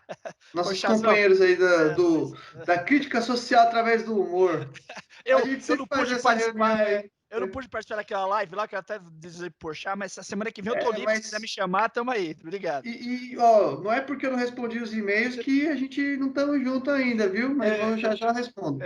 Eu uso o WhatsApp, né? Que eu sou mais parceiro. Desculpa, Bruno. Só Então, continue aí lá. é a questão que chega lá, o vídeo do Porta dos Fundos, ele sintetiza essa distorção, né, feita pelo Silas Malafaia, por exemplo, que é uma escola que teve educação sexual e o filho virou gay. E aí, nessa mesma escola, eles tiveram o dia do índio e o filho virou índio. Porque parece que todo mundo que ouvir a mensagem vai querer vai querer se transformar, vai transformar sua identidade para o que aquela identidade, para aquele discurso, o que aquele discurso profere. Então, se a gente ouve o discurso do Dia da Árvore, a gente vai querer mudar a nossa identidade para de uma árvore. Né? É isso. Essa lógica, né? E o engraçado, o cômico do vídeo do Porta dos Fundos é que no dia da consciência negra tem um discurso sobre o zumbi dos palmares e o filho vira um zumbi. Só que ele vira um zumbi porque o filho não prestou atenção na aula, que era sobre o zumbi dos palmares e não sobre o zumbi do The Walking Dead. Né? Então é isso, é essa distorção que esquece a importância social de inclusão que o Ítalo comentou no começo, né, da fala dele, e que eu acho importante esclarecer que é sim uma distorção, como essa distorção funciona. Quando a gente está vendo a Natura contratando uma pessoa que mudou de sexo para falar e mostrar como essas pessoas existem e como isso é uma coisa que é normal você se sentir estranho no seu próprio corpo e ter que mudar o seu corpo, mas que isso não tem um poder psicológico que vai que age como se fosse uma infecção, que todo mundo que ouvir isso vai se transformar nisso. Né? Eu não sei se a gente conseguiria separar, nesse caso, Ítalo, as duas coisas, né? Eu acho que a Natura, tanto quanto qualquer pessoa conglomerada, é possível de fazer coisas boas e coisas ruins. uma coisa não anular a outra, né? Você acha que esse é o caminho? Assim, cara, a Natura responde por processos contra o meio ambiente, tem que responder. Entretanto, o que ela está fazendo é significativo, é representativo, é interessante. Ou não, você fala, não, a gente tem que anular a Natura mesmo, porque a gente está na era do cancelamento, né, cara, também. A gente acha que se uma pessoa é ruim, ela é ruim por completo. Tirando o demônio, que ele é ruim por completo, o resto das pessoas não são assim, entendeu? Tem gente que todo mundo comete coisa boa e coisa ruim. Você acha que é possível fazer essa separação e ainda assim continuar discutindo o sistema que a gente vive? Porque a Natura não é a criadora desse sistema que oprime. A Natura é também uma parte dessa cultura que precisa ser transformada, né? Ou você acha que não? Não, a gente tem que mesmo, não tem que dar crédito para a Natura, não. E aí eu também quero que o Vitor entre para o assunto, porque o Vitor gosta muito dessa tensão, né? Sociedade e empresariado. Bom, eu acho que não deve, de maneira alguma, ficar endeusando a Natura, porque ela fez isso, né? Tanto a Natura ganhou muito com essa polêmica, quanto o Malafaia, né? Porque ele mesmo sendo o contrário. Eles ganharam muito, porque o Malafaia vive disso também, de polêmica. Mas aí, endeusado a Natura. Qual que é Continuado a crítica a todos. O quê? Não, é só não ter colocado a Natura num patamar de deusa da moralidade, deusa do progresso. Não é. Só isso. Não é nada disso. Como eu vejo muita gente da esquerda fazendo agora. Mas vamos colocar a Natura assim, vamos lacrar, vamos fazer uma... lacrar é um termo legal, né? Mas ao mesmo passo que também não deve se condenar a ação da Natura, porque quando você fala assim, para que a pessoa se sinta normal... Eu falei no começo que é muito importante, né? É verdade. É muito importante a representatividade. Não, pegar esse gancho do Ítalo, de não deusar a empresa, acho que a gente não deve fazer isso com nenhuma empresa. Afinal de contas, a gente está falando de seres humanos, a gente está falando de uma instituição jurídica que no final das contas, para fazer dinheiro, movimentar a economia. Ela tem outros ideais. O Silas trouxe... É duro. Mas não endeusá-la, acho que é básico. A gente faz isso com personalidade, que ela tem sentimentos, e para pessoas devemos dar mérito de serem bons, maus, ruins, enfim. Uma empresa é uma instituição jurídica que está ali para, no final das contas, fazer dinheiro, girar a economia, e tem a sua importância social, sem dúvida, mas elas não têm personalidade. Então, quando o Ítalo traz a questão do... Tem um termo, né? Falam do greenwashing quando a empresa tem aquele caráter verde, sustentável, mas no final das contas ela tem medidas contra o meio ambiente. Não sei se é o caso da Natura, nem vou entrar no mérito, mas ela causa aquela aparência de... É tipo um posto de gasolina com aquele bagulho verde, uma florzinha saindo, sabe? Nossa, como esse posto de gasolina é sustentável, não é mesmo? Essa é a ideia, eu acho que... E quando gasolina orgânica. Gasolina... Nossa, petróleo saindo assim, verdinho, assim, lindo. Nossa, fantástico. Então, assim, questionar isso é muito importante, porque se faz uso do marketing para causar essa sensação. E isso é uma função primordial do marketing, que tem muitas questões com a questão do marketing, né? Porque ele nasce numa essência de... Ele nasce, acho que num caráter, assim, mundial, fundamental nos Estados Unidos, né? E ele foi usado para vender coisas horríveis, né? Tipo cigarro para criança. Ele tem um caráter nefasto. E se a gente não regulá-lo, ele pode enganar muito. Mas é fato que o Silas levanta que ações empresariais são formadoras de opinião, infelizmente. Formam cultura. A gente segue o que eles propõem, no final das contas, a longo prazo, como que pode ser regrado dentro da sociedade em alguns momentos. Então, assim, nem tanto ao mar, nem tanto à terra, acho que eu nunca falaria isso, mas acho que não é condenável a ação da Natura, nem vou entrar na questão da Thames, porque, cara, acho que é uma questão para bolsonarista tentar crucificá-la, porque ela pode ser uma representatividade de um pai. Isso para mim... Pô. É ele. Ele está representado como um pai, é um problema isso. Isso, para mim, nem cabe uma discussão séria, que quem está disposto a refletir sobre o assunto. Para mim, já me parece um assunto superado. A questão é mudar costumes porque a gente, até como eu falo errado agora, então a questão é mudar costumes e daqui em diante olhar para frente. Mas a questão do Tami ser representado como um pai, seja por uma ação de marketing ou não, para mim deveria ser assunto superado. Então, me parece que ali é uma questão importante, é que a gente faz o quanto, a reflexão, eu acho, quanto que essas empresas têm capacidade de mudar nossas coisas e comportamentos, e ela o tem, e eu acho que a gente tem que discutir, levantar reflexões sobre isso, porque me parece que elas não deveriam ter tanto poder, e eu acho que por aí. A discussão, que é essa discussão do sistema, ela é maior, né? A gente vive, é o que você falou, né? A gente vive nesse mundo e essa ação pragmaticamente é efetiva no sentido da representatividade, e a outra discussão, que é a discussão sistêmica, ela é maior, né? Ela é uma outra discussão, ela não tem que entrar nesse mérito aqui. Tem que ser pragmático, ver os benefícios e sem deixar de criticar, no exemplo. A fábrica que usa recursos hídricos ilegalmente lá no Pará, se usa de fato, se isso for comprovado, a Natura tem que receber uma punição exemplar, entendeu? Tem que ser punida mesmo pela justiça, tem que reaver, tem que, de algum modo, reaver o meio ambiente, pagar uma multa. Entretanto, a ação, cara, é uma ação que nem deveria, assim, no mundo ideal, a gente não deveria estar discutindo. Mas essa ação tem que ser feita para a gente dar luz ao preconceito enraizado que ainda existe, porque a gente discute aqui e acha que é demodê, mas ele de fato existe, né? Fazer o quê? Vai, Bruno. Vai, depois a gente deixar terminar o assunto. Queria falar aqui um pouquinho, dar um exemplo sobre essa questão de a Natura acertou num lado, errou no outro, deve boicotar a Natura ou não. Solete boicotar. Boicotar. Como eu sei que tem muitos adolescentes que assistem ao nosso programa, vou dar um exemplo dos adolescentes. E aqui eu não estou falando da Natura, eu estou falando da ideia de o que é uma pessoa errada ou uma empresa errada ou não. Não estou falando especificamente da Natura, tá? Mas, por exemplo, o adolescente chegou, primeira vez bêbado em casa. O que a mãe dele fala? Você é um alcoólatra, eu cuido de você para você fazer isso, e não sei o que. A mãe já chama de alcoólatra, sendo que é a primeira vez que o adolescente toma um porre, porque o adolescente só faz coisa errada. O adolescente deve o quê? Aprender que ele não deve fazer mais isso, deve aprender a consumir produtos alcoólicos e tudo mais.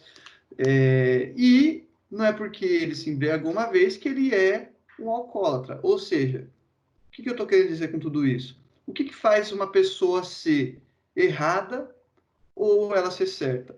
Você pegar várias coisas que ela fez durante um bom tempo e somar e ver no que dá a identidade dela. Por muito tempo ela fez coisas erradas, mas depois ela parou e passou só a fazer coisas certas e até hoje ela faz coisas certas. Ela é uma empresa, de modo geral, certa ou errada? Entendeu? Aí a gente pode responder. Na questão da Natura, ela errou em alguns pontos, acertou em outros, significa o quê? Eu não sei dizer ainda, a gente tem que olhar mais coisas do que ela fez e ver se ela for uma empresa que fez só isso de legal, essa propaganda aí, e o resto só fez coisa errada, aí sim, ela deve ser taxada como uma empresa ruim, que deve ser evitada e tudo mais. Agora, por que não dar outras chances se ela quer caminhar numa boa caminhada? Né? Então, eu acho que é isso a questão. Quando a gente vai dizer se alguém é certo ou errado, a gente deve olhar para várias coisas do passado e até o que está por vir, né? Acho que é isso. Show. Ítalo, quer complementar alguma coisa? Sim, eu acho que minha intenção não foi falar se a empresa deve ser punida ou não, mas foi de fazer mais uma discussão sobre os símbolos mesmo, né? Por um lado, o símbolo foi muito bom, porque está representando uma população marginalizada, excluída, e por outro, tem a questão simbólica da opressão que as empresas causam no modelo capitalista. E a solução, aí se a gente for ver solução, ao meu ver, a solução não é punir a empresa, porque a essência de uma empresa capitalista é oprimir e ganhar lucro por meio disso. Aí a solução que eu daria é a implementação de um sistema socialista. Eu sou socialista, então uma solução simples. Não, mas aí é coisa simples de fazer. Entendeu? É por esse caminho. Enfoca Então o. foi levantar a discussão, mas Oi, Concordo. Vitor. também queria falar. Tô brincando. O que foi, Vitor? A gente não entendeu o que você falou. Repete aí, pro Vitor depois falar. Não, era zoeira, pode completar. Vai, Mas Vitor. depois dessa solução, essa receitinha de bolo aí, coisa simples. Colocar aqui o socialismozinho, né? Não, Vai, eu Vitor. tenho E um método. aplica na prática. Acabou. Eu tenho um método para chegar no socialismo, tá? Depois a gente pode falar sobre ele. A gente discute. Vai, fala. Tá. Então, eu queria falar também sobre a questão de há muita confusão que eu vejo as pessoas cometendo na questão de sexo, identidade de gênero e sexualidade. A gente tem que ter noção de que o Silas Malafaia, quando coloca tudo isso no campo do homossexualismo, ele está cometendo vários erros aí. Um deles é porque não se fala homossexualismo, se fala homossexualidade. Segundo, porque o Tammy ele não é homossexual, ele é heterossexual. E a identidade de gênero dele é como homem, ele se identifica como homem, mas como ele nasceu com a biologia lá, onde a gente designa que é uma biologia masculina, feminina, ele, ao decorrer da vida dele, ele se identificou com um gênero contrário ao que a sociedade impôs a ele. Então, por isso que a gente chama ele de transexual, homem transexual. Então, são diferentes. Sexualidade é por quem você se atrai. Um homem que se atrai por um homem é homossexual. Uma mulher que se atrai por uma mulher é homossexual. Identidade de gênero é como você se vê em relação ao mundo. Se você se vê como homem ou como mulher. E no caso do Tami, de novo eu errando, no caso do Tami, ele se vê como homem, mas ele nasceu com a biologia em que a sociedade comumente atribui ao gênero feminino. Então ele é um homem trans. Acho que é isso que eu queria. Eu queria aproveitar esse canal aqui para E mesmo com essa aula, eu ainda acho que eu gosto de mulher. Olha só como as coisas não... Como que as pessoas veem, né? As pessoas pensam que ele está aprendendo sobre o mundo LGBT, ele vai virar gay. Ainda não. Pode ser? Não No me pegou. futuro, Não me pegou. né? Mas com esse ainda não foi. Quem sabe se aparece aqui na minha porta um entregador de pizza gostosão, é outra história. Mesmo se fosse, vamos supor que virasse gay mesmo, ou virasse qualquer coisa aí que o pessoal não gosta. Isso é um problema. Seria não um problema. É um problema. Não, que isso. Uma vez a minha mãe achou que eu era gay. Ela se juntou com a minha avó e fizeram uma reunião em casa. E elas falaram assim, Bruno, quero dizer que independente do que você escolher, a gente vai te amar. Elas tinham muita certeza disso. Eu não sei se eu preciso pensar e refletir sobre alguma coisa. Mas o que eu entendi ali é que não teria problema nenhum, entendeu? Tá certo. Concordo. O problema disso, só fechar, é tipo você virar coach. Você assistir muito coach e virar coach. Daí é um problema. Ou se você ir numa academia de crossfit e falar, eu quero virar crossfiteiro. Aí a gente tem que ir pesado. Aí que é mal para a sociedade. No fim, eu só queria dizer que eu não acho que o capitalismo em si é isso. Tô brincando, aí tá uma discussão besta, né? Vai para Cuba, vai para o Texas. A notícia é: o Banco Central Brasileiro anunciou que no mês de agosto entrará em vigor uma nova nota, a de R$200. E aí eu vou relembrar aqui uma história da minha mãe, cara. A minha mãe, uma vez o meu pai deu para minha mãe 3 notas de 50, né? E aí ele falou, R$50 é para você. E aí ela falou, R$50 é pro Israel, essa história é real, tá? Israel é meu irmão, e R$50 é pra Letícia, que é minha outra irmã, são meus irmãos menores. E aí deu as notas separadas pra minha mãe, e minha mãe compreendeu. Aí ele juntou tudo e falou, toma. Ela falou, mas peraí, agora você misturou, não sei qual nota de quem. Aí eu só queria lembrar essa história da minha mãe, entendeu? Essa história é real, minha mãe racha o bico com isso. Mas era 3 notas de 50, pouco importa. Ela queria dar a nota exata, aquela série exata pra cada um dos filhos, entendeu? Ai, minha mãe. E agora, imagina com a nota de 200. Como minha mãe vai dividir isso aí, entendeu? Ficou o desespero para ela. E a nota de 200, a justificativa é que com a pandemia, a necessidade de saque, as pessoas começaram a sacar muito porque começou um estocamento pessoal, né, as reservas pessoais, as pessoas começaram a guardar dinheiro debaixo da cama, e isso deu um déficit aí para o Banco Central, para a Casa da Moeda, que teve que imprimir muito mais nota, é muito mais custo, e a justificativa é essa, de criar uma nota maior para reduzir o número de confecção de nota e também o de transporte, né? Então, imagine aí que você reduz pela metade, vamos dizer assim, entre aspas. Entretanto, eu tô com medo da reação dos cobradores de ônibus quando verem uma nota de R$200 para pagar uma passagem de 4 conto, e do cara da padaria que o cara pediu um pingado, que é R$2,50, e o cara apresentou a nota de R$200. O desespero para trocar essas notas vai ser uma coisa muito engraçada. Mano, imagina o cara do PicPay. O cara fez um bagulho para pagamento digital, colocou propaganda no Big Brother, colocou propaganda no YouTube, se abre o UOL, é PicPay, é QR Code. Daí ele fala, porra, o cara vai fazer uma nota nova, usa o PicPay. O cara deve estar muito puto. Abraço, senhor PicPay. Agora imagina quanto de balinha que você vai precisar para dar um troco de uma nota de R$200. Vai de balinha. Leva um sonho. Não é balinha, não. Leva 3 panetone. Leva a padaria de troco. Eu só queria dizer que há um medo, né, crescente, um medo que é infundado no momento, de que isso seja devido a uma questão inflacionária ou uma desvalorização da moeda. Não é esse o caso, tá? A inflação no Brasil é equilibrada e a moeda tem seu valor ali também equilibrado, oscila, mas não é uma oscilação tamanho quanto na década de 90, 80, para os nossos ouvintes mais velhos que podem temer esse movimento. E eu reforço a campanha de que, em vez de ser o lobo-guará na capa da nota de 200, que seja o vira-lata caramelo. Quem é o vira-lata caramelo? Aquele vira-lata que tá na sua rua todo dia com cor de caramelo, que fica pedindo água, você dá comida para ele, vai, volta, todo mundo brinca com ele. O nome dele é Bingo, é Chuchu, é Todd, é Willy, esses nomes que a gente dá para cachorro. Essa é a minha afirmação e é isso aí. E a outra coisa é que os Simpsons previram isso na 25ª temporada. O Homer veio pro Brasil para apitar a Copa de 2014 e ele foi tentaram subornar o Homer com notas de R$200.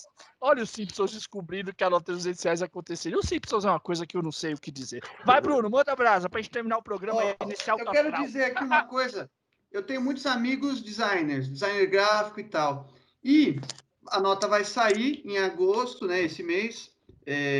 Só que a gente já tem o primeiro modelo, que vai ser a prova que o designer faz e manda para os empresários para ver se ficou legal a diagramação e tal. Eu estou aqui com um modelinho aqui, ó, como vocês podem ver. Ah, moleque! E aí a gente já pode perceber algumas peculiaridades, que é a nota de R$2 é pequenininha e vai aumentando o valor, vai aumentando o tamanho. Então, vocês podem ver aqui, ó, é uma nota bem grande. E o designer que me mandou já me disse que vai vir com um vinco, como ela é muito grande, é quase uma folha 4, ela vai vir com vinco para você dobrar em 2, para caber no seu bolso, entendeu? Moderno. E ela vem com uma parte aqui um pouco mais sedosa, que é, nessa época de pandemia, né? Você poder descartar aqui, ó. Você descarta, porque ela é muito grande, e aí você já suou o nariz, descartou. Entendeu? Porque ela é grande demais. Ela é muito grande, é uma folha 4, porque ela tem que ser maior que a nota de 100. Então é isso aí, ó. Ficou aqui, nosso modelinho, ó, o lobo-guará, que vocês podem ver. E o valor aqui é R$200. Mas tinha que ser o vira-lata caramelo, é a representatividade do Brasil, não é o samba, não é o futebol, é o vira-lata caramelo que representa esse país. O Simpsons é uma coisa assustadora, né, cara? Os Simpsons descobrem muita coisa, né, cara? O que vocês têm a dizer? Eu me assusto com o Simpsons. Não, eu consigo explicar isso de uma forma física, né? Que tem um teorema aí que é assim, se você tivesse um macaco apertando as teclas de um piano até o infinito, uma hora você ia sair ali uma sinfonia do Beethoven, né? Ou tem uma outra ideia aí que é a do Borges, que ele tem um conto chamado A Biblioteca Infinita, ou Biblioteca de Babel, que é se você tivesse uma biblioteca cujos livros ao infinito fosse formações de letras, você tivesse, por exemplo, um livro que pegou A, aí o próximo livro A, B, entendeu? Então, todas as formações de letras possíveis, você ia ter algum que ia sair a formação da Bíblia, entendeu? Ou você ia ter um livro que ia ser algum manual. Então, como os Simpsons tem muito episódio, eles fizeram muito episódio, eles vão acertar um monte de coisa aí, entendeu? Ah, eu acho que tem o Faz Nostradamus ali. Eu acho que eles são. Cara. Trouxe por questão científica, quando claramente os caras é ninja. Tentando Exatamente justificar isso. o injustificável, cara. É, Os caras tem série aí embaçados. que a grande família ficou aí uma porrada de tempo na TV e não descobriu nada disso, não, meu amigo. Descobriram várias também. coisas. A Grande Família descobriu muita coisa. A Grande Família é o Friends brasileiro. Ah, moleque. Vai, é o Muito Modern melhor, né? Family brasileiro. É o Modern Family brasileiro. Vai lá, o Ítalo, quer falar alguma coisa? Cara, eu fico assustado com os Simpsons e acho que a coisa da moeda é. Tem a crítica aí que pode facilitar os doleiros, né? Mas você acha que uma nota vai fazer o cara roubar mais ou menos? O que você acha? O Gedel ia ter menos problema, né? O quarto tinha que ser menor pro Gedel. O Gedel ia Pelo gostar amor da de ideia. Deus, mas, gente. Quem usa esse argumento aí é meio louco. Ó, eu acho, eu tenho aqui essa coisa aí do, por exemplo, o dólar na cueca. Você carregar a nota de 200 seria mais fácil na cueca. Só que o que as pessoas querem é o volumão na cueca. Que é o que faz bonito. Então, nesse caso, até as notas de 20 seriam melhores. O cara O Entendeu? cara vai encher o pacotinho de moeda de 25 centavos que não tá usando para fazer o ano. Vai pôr no Porque a saco. questão ali do dólar na Fazer cueca é o volumão que faz para ficar bonito. Exato. bonito.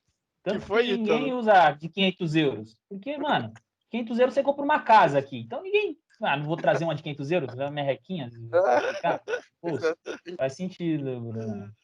Tá, Fala. mas só Fala. falar, então. Não vou falar, não. Vamos ficar assim mesmo, no Simpsons, já era. Ah, Tá não, certo. R$200, não tem o que falar, não. Não tem, de fato, me parece uma questão de logística. E talvez o governo querer criar uma marca. Quando eles olhar para trás e ver que ele é um prestável, ele falar, tá vendo aquela moeda lá? Eu fiz nada, mas tem uma nota lá que é minha. Que é Aquela, minha. eu, ó. Brasil tá uma merda, Eu aquela tô nota, eu. Entendeu? Virar as É, costas. como Você, se nós sabe quando falamos. ela passa naquela maquininha meio para ela ver se é a nota original, vai ter a carinha do Guedes, assim, ó. Quando ela... Fala, Ítalo. A gente não tem inflação, né? Então, não é um controle de inflação pelas vias boas. A gente não tem inflação porque a gente está em recessão econômica. A gente está em inflação, né? A economia está em uma anemia, está paralisada. A inflação, só para uma questão meio... Não manjo muito, mas a inflação é quando você imprime mais Falou dinheiro. É uma economista. questão... Ali é uma questão de logística mesmo. O Brasil não está imprimindo mais dinheiro. Até porque tem PicPay. Você passa o QR Code e compra. Não tem mais impressão de dinheiro. Eu sou nu, né? Eu sou nu. Só encosto o cartão agora. Eu sou nu. Fala aí, Ítalo, o que você vai falar? Não, inflação é quando aumenta o preço, né? E agora os preços estão aumentando muito menos do que... Maravilha, gente. O programa hoje foi longo, a discussão foi boa, a discussão da Lava Jato rendeu. Ítalo, muito obrigado. Antes de terminar o programa, eu quero deixar aberto aqui para você falar o que você quiser falar, quiser mandar algum recadinho para sua família, para seus amigos, um recado para a sociedade brasileira, é seu momento. E já deixa a sua recomendação de livro aí para a gente, que o convidado sempre deixa o livro. Obrigado, eu estendo aqui. Muito obrigado por ter aceitado participar. Contribuiu pra caramba, meninos. Eu acho que se vocês querem falar alguma coisa pro Ítalo antes dele terminar o programa aqui, eu estendo aqui o abraço do nosso ouvinte a você e valeu por ter vindo aqui, viu? Vitor e Bruno, alguma coisa? Obrigado aí também pelas dicas que você deu, pela orientação aí que você passou pra gente. Eu acho que isso é muito importante. Eu vou colar minha nota aqui agora, né? Vai, Vitor, quer falar alguma coisa? Caiu minha internet, eu não ouvi as considerações aí, mas um abraço aí. Tá bom, peraí, Ítalo, vai lá, Ítalo. Recomenda seu livro aí. Fala o que você quiser falar e recomenda seu livro. Queria mandar outro, mesmo abraço, vou mandar de novo pro Rai, aqui lá do Espírito Santo. Grande Rai. Grande beijo, você sabe aonde. E eu queria recomendar um livro chamado Projeto Nacional, O Dever da Esperança, do grande Ciro Gomes. É um cara que... Repare bem! É só a Bíblia esse livro. Eu acompanho muito ele, não por conta de uma questão personalista, mas porque eu acredito que eu vejo nele os ideais que eu entendo que vai mudar o país. Então, eu vou recomendar esse livro para todos vocês aí. Mandar um beijo para todo mundo do PDT. Diversidade. Então, um grande beijo. E muito obrigado a todos vocês por terem me convidado. Estou sempre aí à disposição. Pô, espero que tenha gostado, Ítalo. Eu acho muito legal. Obrigado. Valeu, nossos ouvintes. Um beijo, um abraço. E aqui agora é só no funk, Bruno. Só no funk.